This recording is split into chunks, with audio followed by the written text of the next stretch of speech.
If you've ever looked at a picture of Jupiter, you've probably seen Jupiter's big red spot. Let's talk a bit about what the red spot is, and is it dying? Because that's what I found out recently, and it's not something I've heard before. So let's do a bit of digging and find out what might be going on there. So let's talk a bit about what Jupiter's red spot is first. So Jupiter's red spot is a huge storm. It's about 1 1/3 times the size of Earth, so much bigger than our whole planet. And it is a really big storm that's been going on for a really long time, kind of as long as we've been looking at Jupiter.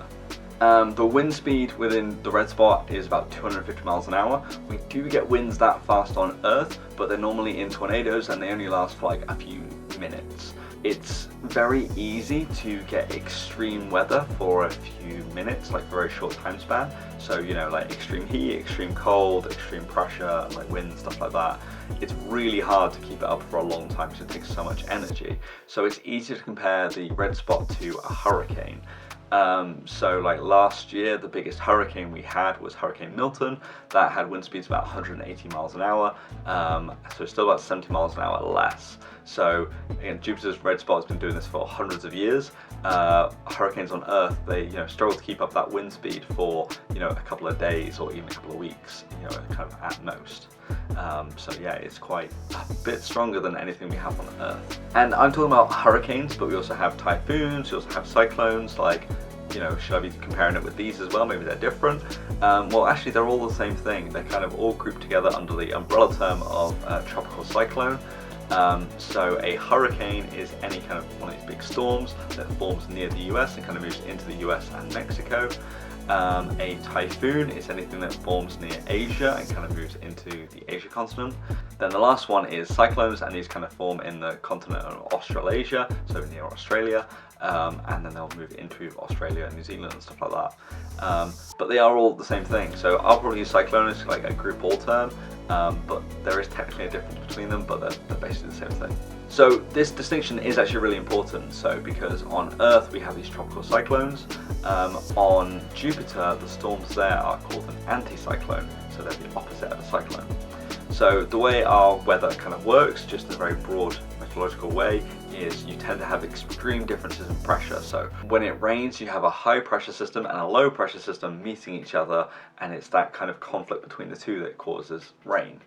When you have a storm, it's a bigger difference. So when you have a hurricane or a cyclone, whatever you want to call it, what you have is you have an extreme low pressure at the center, and then all around it is higher pressure, and the wind is trying to even out the pressure because the atmosphere doesn't like extreme pressure differences. So what happens is you have this low pressure, and then the wind moves in an anti-clockwise way around the pressure to try and even it out.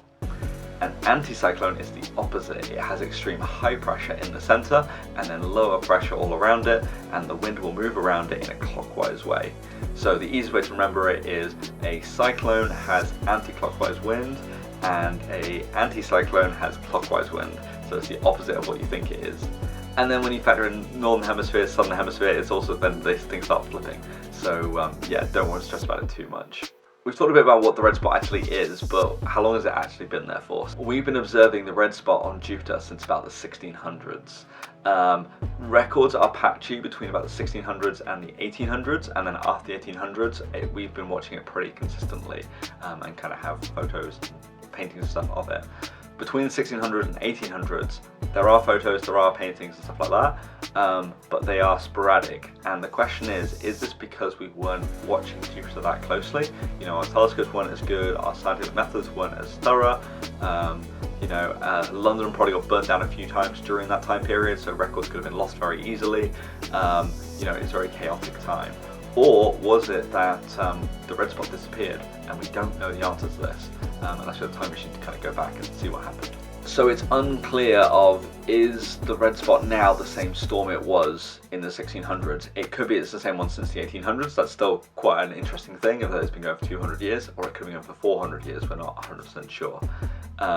We didn't really get our first close-up either until Voyager 1 went past Jupiter in the 70s. So the main question is the red spot dying? So if you look at pictures from Voyager compared with now, what you'll see is the original red spot was very like oval shaped, and the edges of it are kind of shrinking and it's becoming more circular.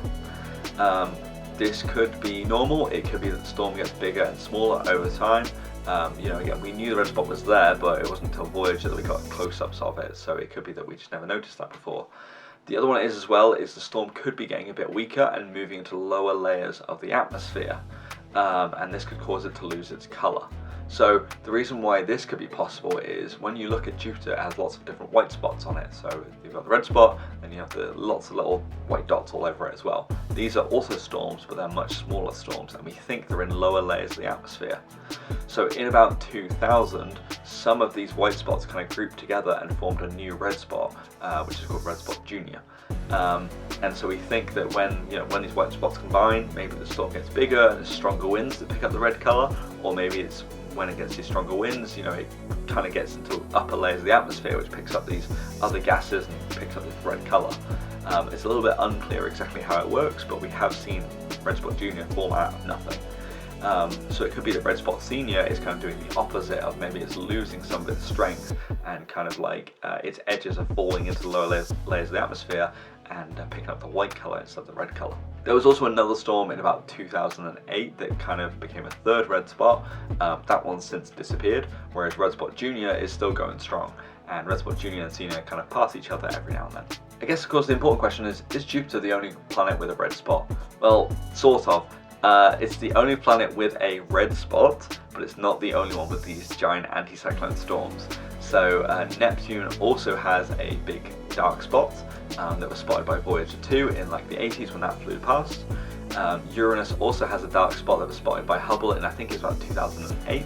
The exception is Saturn. Saturn does have dark spots, but they're not these giant anticyclone storms like the other giant planets. Instead, it shadows from its moon. So there was a point when we thought Saturn also had these storms, but yeah, it just tends to be a shadow moving across the planet. Saturn has so many moons, it can be hard to keep track of them sometimes. I think the biggest takeaway from all of this is that we still don't really know that much about the giant planets. They're still big mysteries to us. Are these storms normal? Are they going to stay forever? Are they going to disappear? Why does Saturn have a giant hexagon at the North Pole? We just don't know so much about the planet still. So there's still plenty more to be discovered. If you like hearing about some of the weirdness in our solar system, maybe you'd be curious to hear about what happens to satellites when they die and all the different options.